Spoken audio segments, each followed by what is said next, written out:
Hey everybody, Tafony here once again. Hope you're doing well. Today is the third and final rambling about the floating knobs Cusine. In the first video, I went over like the basics, the overview, the workflow, the getting started, so to speak. And then the second one, I went into more deep stuff like user scales and Euclidean patterns and the more minutia in the workflow. And then today we are going to be focused on the performance mode options. With that being said, let's get the quick housekeeping out of the way. I'm not affiliated with Floating Knobs. I did reach out to them directly to ask if I could borrow this one because I was really interested in it and I'd never really seen any come up or anything like that. I'm big on sequencers and super interested in them, and they said, sure, if you want to borrow it, just pay for shipping. We'll send it to you. You send it back to us afterwards. So I am doing just that, and I appreciate them for extending that to me. They definitely didn't have to, and I appreciate them doing that. But that being said, I'm not a journalist. I'm not here to present it to you or assess it to you or sell it to you or anything like that. I just want to share my journeys in Eurorack hardware and music, synthesizer, production, fun times. And with all of that being said, it sounds like this.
Okay, performance mode. So let's do a quick beat to both kind of recap on how things work here for myself and for the audience. If we go into my kick track, this is the SSF Ultra Kick. I'll do a little bit of 4 on the floor-ish with a little fill on the back end. Maybe we'll just do a little heavier today.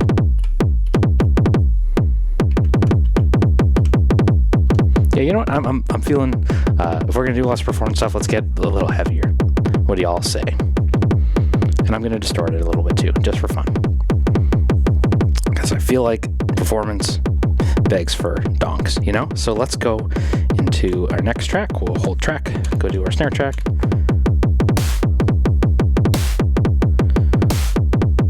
Yeah, I mean, I feel like this is going to get real dense real quick. So let's just do one. Hey, you know what? Let's do shift and page to add a second page. I'll do 2 on the next page.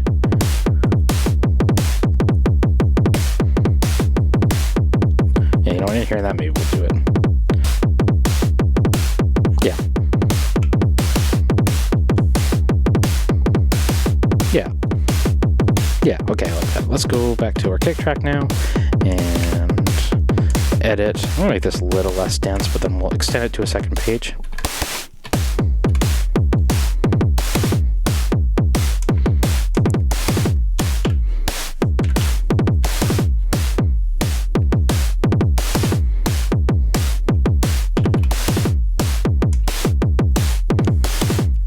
Yeah. And I think I have a third track on. Yeah, it's really quiet though. Let's turn that up. And then there's 2 inputs on this one, so we'll fill the other one out with steps. Sorry, I'm hitting keys and not edit.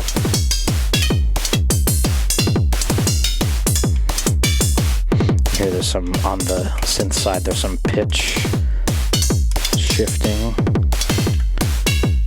And I really like that. Almost playing like a little bit of a melody. Sounds like there's like a little bit of like robot crosstalk in the background going on, so I really like that. Okay, I'm just going to read off the list of features first, and then hopefully we can figure out how some of these work, because first they say live play, manually stop and start tracks independently of the transport. This is performed using the step keys, and I'm not totally sure how this differs from the mute groups, but hopefully we can discover that together. There's override. This allows manual playing of the outputs, example notes, to override the ones currently triggered in a pattern. If recording, this will be written to the pattern. Scale. The note can be selected when playing patterns as a live transposition. That's actually cool. The selected notes can be used to perform variations and chord progression. So if you could manually jump in and swap out a note to another octave, say, or something, that's cool. Or manually make a bridge of something by putting it up 2 semitones or something like that. We'll do, it says transpose output. This allows transposition of the output of the sequence. The output value can be transposed or the octave transposed. Interesting. I wonder how that differs from the scale other one. But then transposition track, transpose track. This allows the transposition of the output to the sequence to be controlled from a track, centralizing control of progressions. The output value can be transposed or the octave transposed. Wow, this is getting complicated. Live looping, this is what I was expecting out of the performance mode, though. It says in the loop menu, temporarily loop a section of a pattern. I'm immediately thinking this is going to be a way to get my fills going. Press the start and end step key to loop, and the selection will play while held. Lifting the keys will restore the original range of steps to playback. If recording, this will be written to the pattern. And I'm curious if written to the pattern means during performance mode and then you go back after, but maybe we can figure that out ourselves. So the first one in the manual is the live playback. So live playback is an option that operates in performance mode and allows control over the individual track and start and stop commands irrespective of the transport state. The start and stop gate source can be performed from an internal or external signal or manually from track step keys. The play mode determines if live playback can be performed manually and what the source for triggering the tracks and stop and start functions is. Track settings are accessed by double tapping the track button. Okay. So I'll hit play. And I'll hit into the edit. So we are in play mode. And that's okay. But what we do want to do is have it in track mode. No.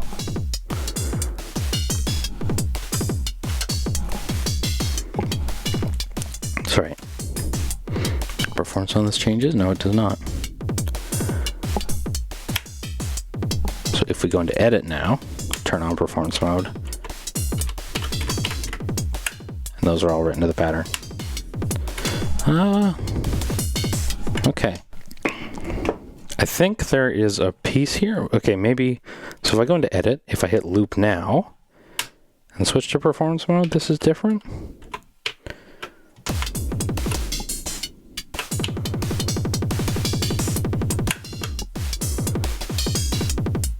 Oh yeah, okay, that's the difference.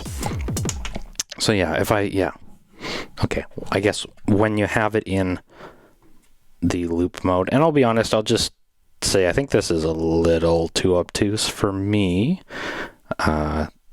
Maybe the manual could have described this in a way for someone intellectually challenged like me, but the difference is regular mode, if you set your stop and end points, you can reverse it in the same way, but in the performance mode,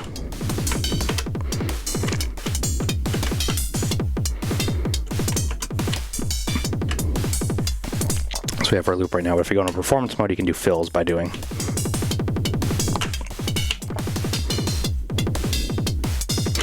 holds. Yeah. Oh, that's fun. Okay. So I guess this is probably a good time to get into our melodic track. because we're going to need it for some other things as well. So I'll just patch this in here.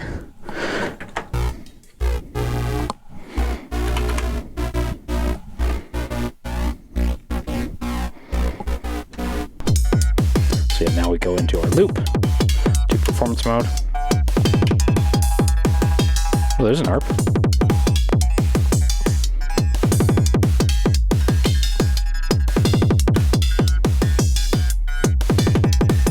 Yeah, so there's a different, yeah, okay, that makes sense.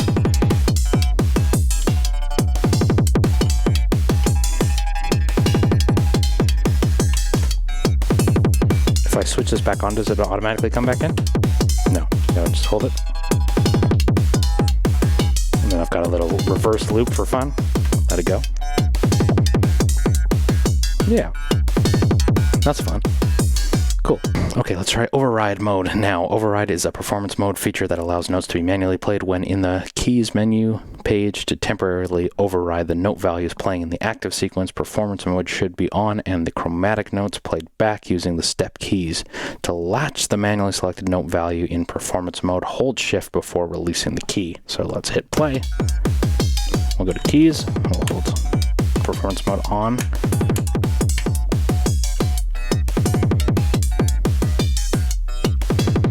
Yeah, okay. So I can lock it in here. So if I go shift, I can lock it into a specific note too.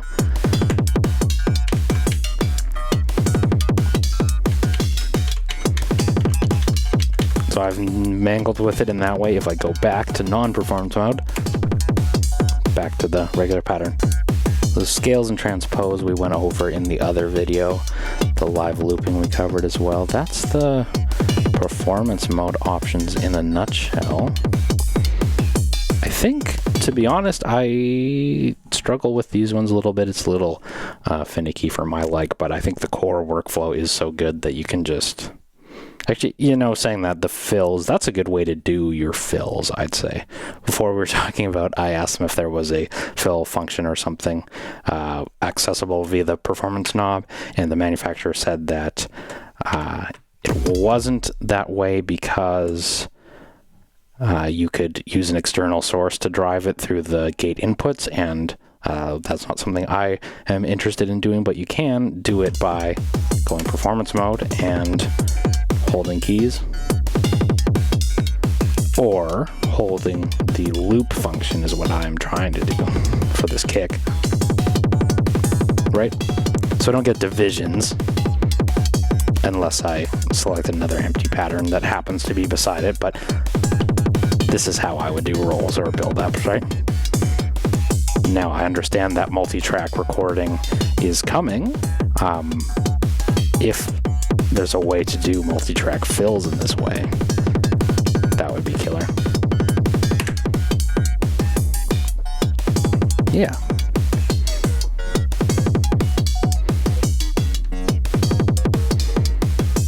Let's crank this up here.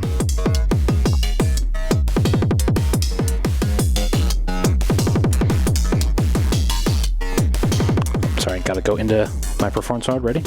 Fills again. Do reverse.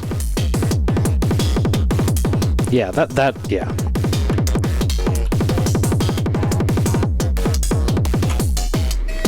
The other performance stuff mode is fine, but that, yeah, the looping is the...